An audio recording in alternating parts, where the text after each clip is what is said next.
the psychedelic sets you at the beginning of the path. And then people do all kinds of things with it. I mean, I am amazed. I feel there is more variation in how we deal with this than in almost any other phase of human activity, because some people seem to have almost no self-reflection. And I've noticed it also touches sexuality, because I don't know how many of you have ever encountered the Penthouse Forum, but this is where people write into Penthouse and detail these astonishing unpredictable sexual exploits, threesomes, foursomes, and 12somes that just fell upon them.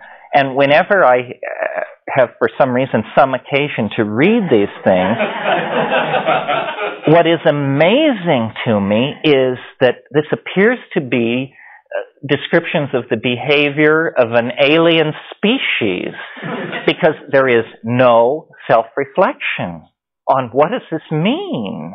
You know, what does this mean that I get stuck in an elevator and end up copulating with 12 stockbrokers? It's just accepted as how it is. Well, you get this same thing with psychedelics, where you say to someone and they say, "Oh yeah, in the 60s I took psychedelics. You know, wow, it was really strange. All these colors and voices and apparently no self-reflection, no realization that this is actually happening to you. This is happening to you. Therefore, the implications must be fairly central."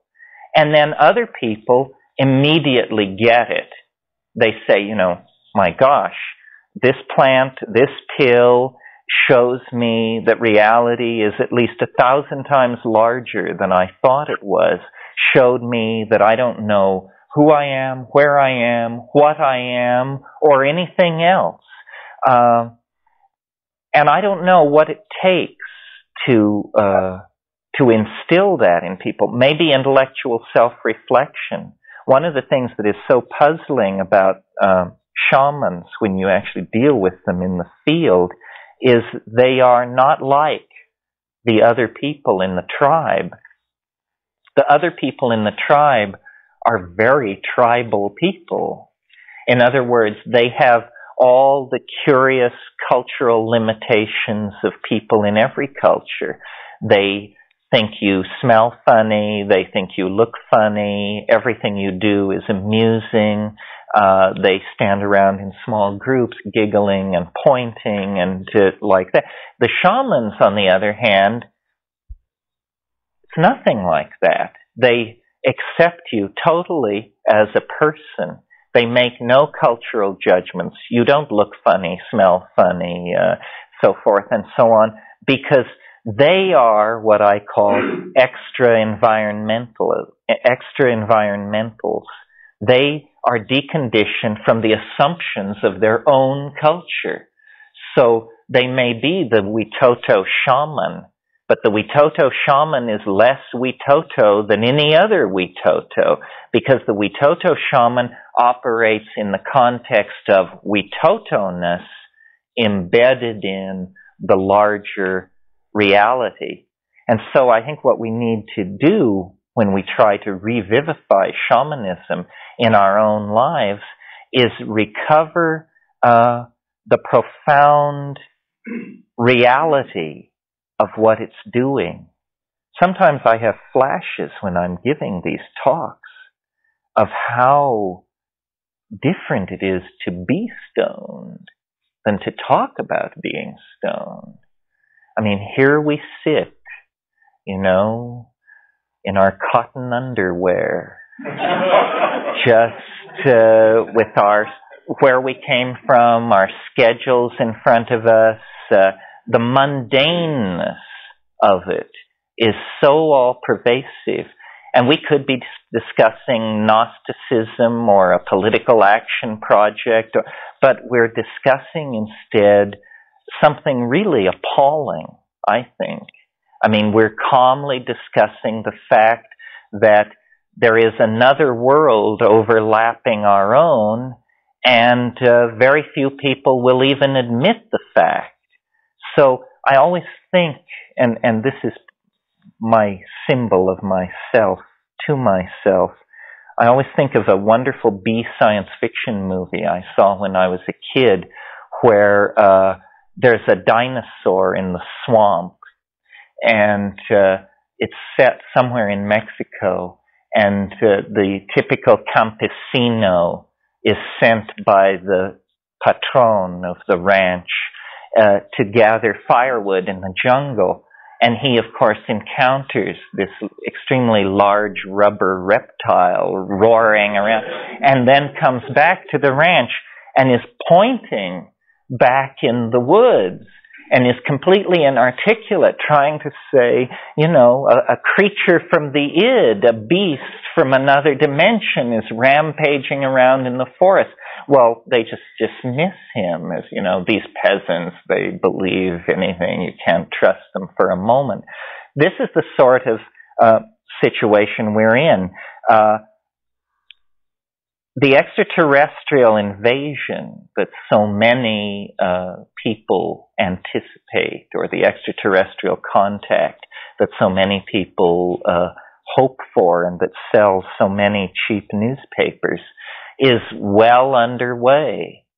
It's simply that the words we have to describe it are utterly inadequate. So words like extraterrestrial invasion, contact with an intelligent species, end of history, migration into hyperspace, these are pathetic signifiers of what is actually happening to us. What is actually happening to us is pretty darn hard to wrap your mind around.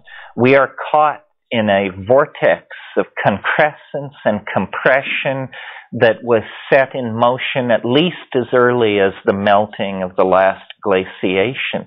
We are reaping the fruits of 10,000, 50,000 years of sowing of the fields of mind, and it is being dropped into our laps for us to create human-machine interfacing, control of genetic material, redefinition of social reality, re-engineering of languages, revisioning of the planetary ecology. All these things fall upon us, and for us to be worthy of it, for us to make sense of it, for us to be anything other than victimized by the 20th century, we need, I think, to reach back into time and to anchor ourselves with the transcendent mystery, which is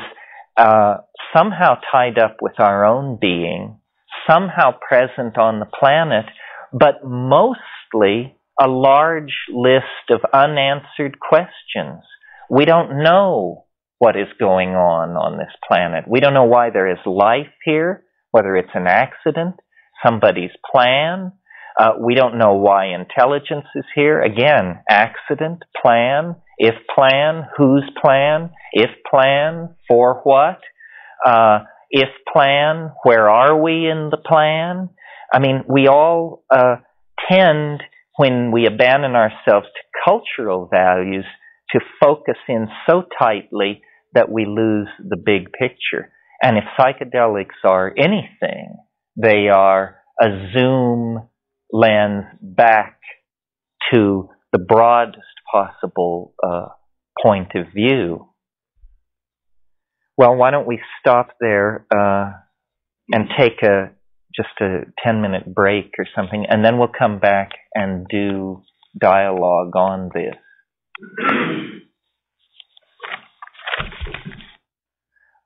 So why don't we use the rest of this morning to see if we're getting oriented right, and to just discuss any questions you have or anything that comes up for you out of this so far.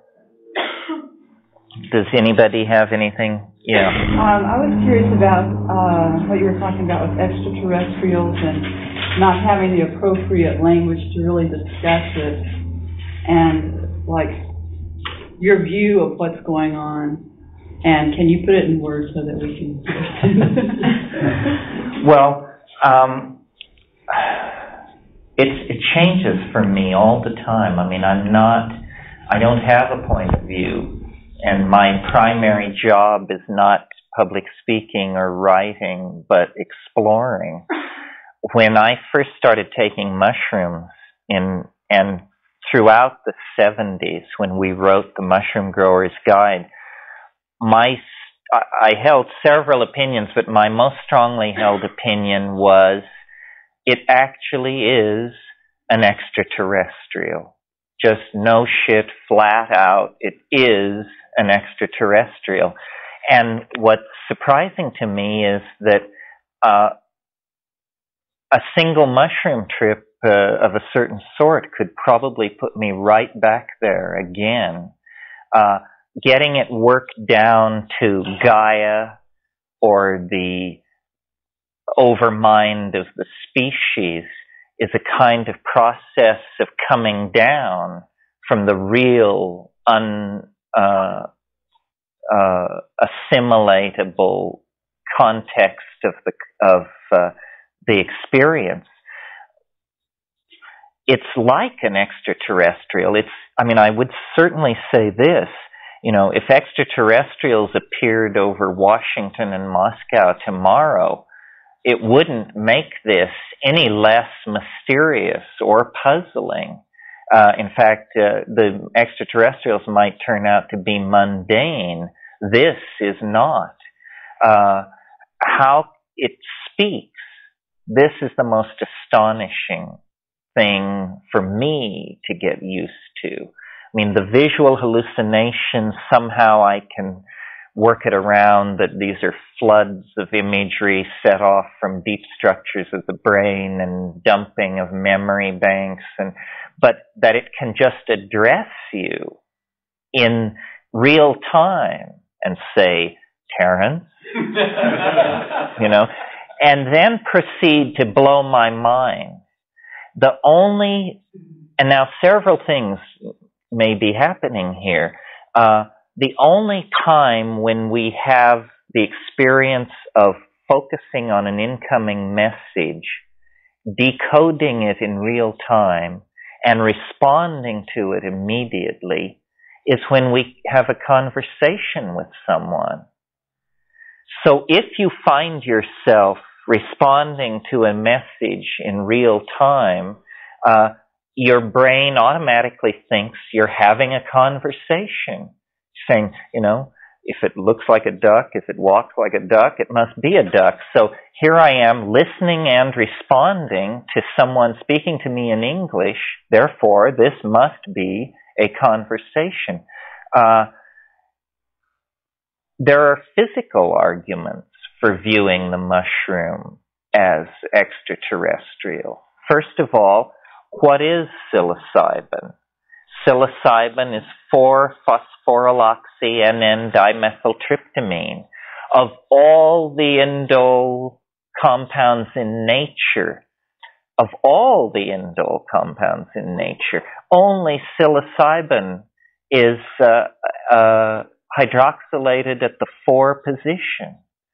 Well, now, if you were to design a computer program to search Earth, to search the life forms of Earth for evidence of extraterrestrial origin, one of the things you would tell this program to do is look for unusual molecules that have no apparent cousins or relatives among other organisms.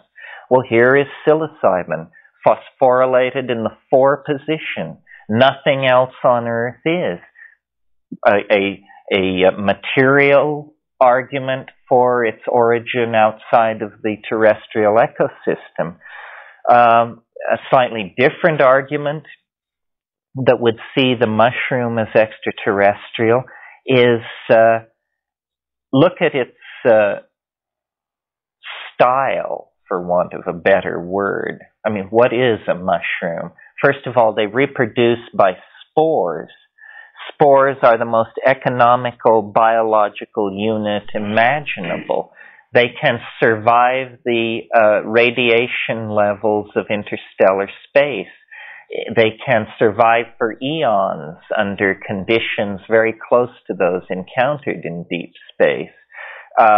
The mushroom spore falls into an ecosystem, immediately undergoes cell division, a fine thread-like network full of neurotransmitters begins to spread itself through the soil.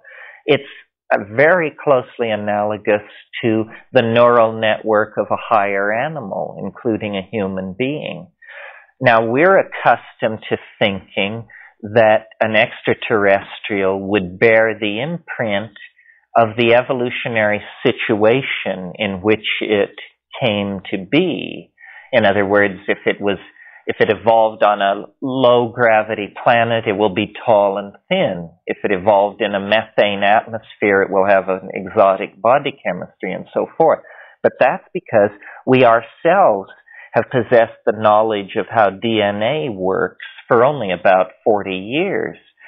It's reasonable to assume, I think, that if an intelligent species gets 1,000 years of study of DNA, that they can design themselves to be however they care to be. And in fact, if you think of the mushroom from that point of view, I think that we might choose that kind of an adaptation if we could have any form we wanted, because it's very non-invasive, very humbly insinuates itself into a situation and grows essentially on waste material in the soil.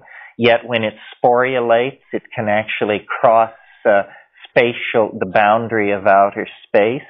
And, great economy, great artistry, tremendous Zen-like aesthetics seem expressed in the mushroom if you view it as a designed piece of work rather than an object in the environment. And then finally, of course, the major argument for the extraterrestrial origin of the mushroom, but it's an insider argument, is the content of the experience.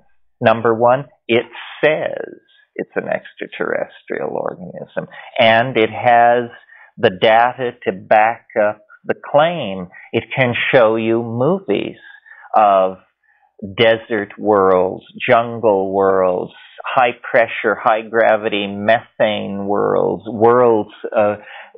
planets whose cores are helium-4, and worlds where you don't know whether you're inside an organism or inside some kind of piece of machinery, whether you're under the surface of a planet. I mean, literally things that our minds just stop in the presence of. So to me, that's really the interesting thing about the mushroom, is that it can be as friendly as it needs to be and can even reassure you with a Disney-esque burlesque of dancing flowers and pirouetting pink elephants. But once you are comfortable with it and enter the dialogue and begin to get to know it, getting to know it is an appalling experience, because you can say to it, show me a little more of who you are for yourself. And then, a veil is lifted and your jaw just drops. And then you say, show me a little more of who you, and that's enough of who you are for yourself. And you wonder, while this thing is talking to me, how engaged is the mushroom by me? Is all of its attention focused upon me when I'm talking to it, the way all of my attention is focused back on it? Or is it like a multi-user computer system? Is it able to simultaneously deal with huge numbers of organisms? What is the relationship of psilocybin to the inner life of the mushroom? Is it stoned all the time? Why is it so important that these indole compounds get lodged in the nervous system of mammals? It's almost as though it's a symbiotic relationship, that the mushroom does not truly live its life unless it is taken, unless its unique molecular component can find its way into the synapses of a self-reflecting higher animal. Well, then what are we for it? And, you can ask these questions. I think that it's observant, like they don't, they don't impose.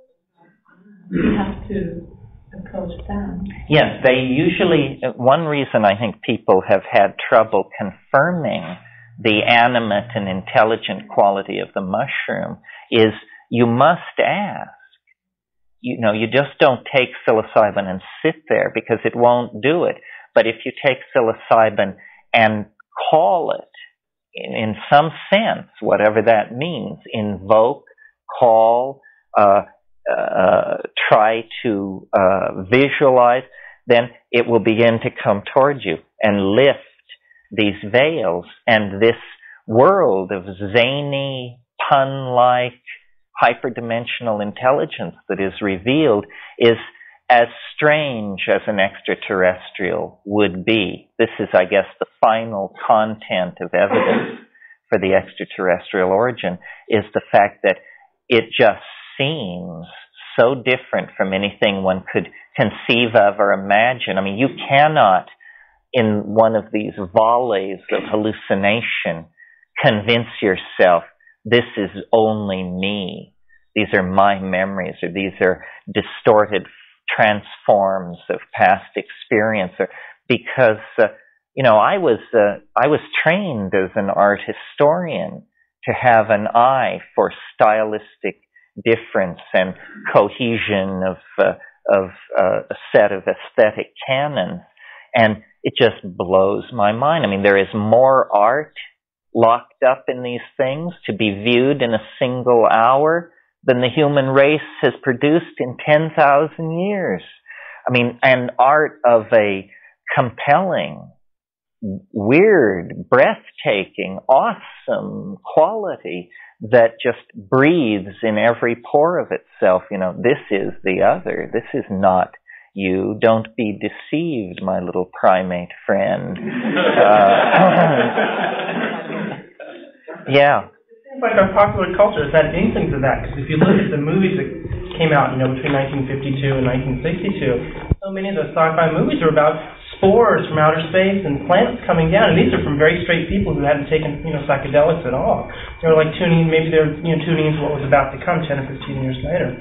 Well, I think, and I'm, so far as I know, pretty alone in this opinion, that information actually, a very small percentage of information is able to tunnel backward through time. That there is a very small counterflow to the forward movement of causal efficacy. And one of the things that shamanism is about is going into that hyperdimensional place and picking up this thin signal from the future and tuning it in. This is why prophecy and seership and all of that has to do with states of ecstasy and intoxication. One way of viewing all religion and all spiritual metaphor making is as an anticipation of the future. These Western religions have this apocalyptic transformation built into them almost as a self-fulfilling prophecy. In other words, they believe the world is going to end because the world is going to end. And since the melting of the glaciers, people of sufficient sensitivity have heard through a vast wall of stochastic noise coming from the future the thin, reedy broadcasts manifestation of the true vision of the future. And this seems to be one of the things that you can do with these psychedelics is tune this in. You know, it's a cliche, and I'm sure you've heard it, that artists are society's antenna for change, that artists are supposed to be somehow more sensitive than the rest of us, and they pick up the new design forms, the evolving aesthetic canons, and then translate it into society for the rest of us. Well, that gains a little more bite if you substitute shaman for artist and realize that this may not be a metaphor. It may not be simply because they pursue bohemian lifestyles and are willing to accept poverty for a life of free thinking and so forth. That isn't what's allowing an anticipation of the future. What's happening is there truly is an anticipation of the future. And visionaries like William Blake or the author of Revelations are actually people who, by virtue of some fortuitous confluence of circumstance, space, time, and genetic constitution, are able to draw these messages out. What is startling is that apparently this is fairly ordinary in psychedelic states. That in fact, one way of thinking of psychedelics is you begin to move through time when you put them into your life. I don't mean while the trip is happening. I mean ever after. I mean, if you're living with a 1960s style mind and you have a strong psychedelic experience, you will come down with a 1970s mind or perhaps a 2040 style mind. Mind is a temporal style. It's like clothing. This is what McLuhan understood, you see, that we dress ourselves out of the closet of ideology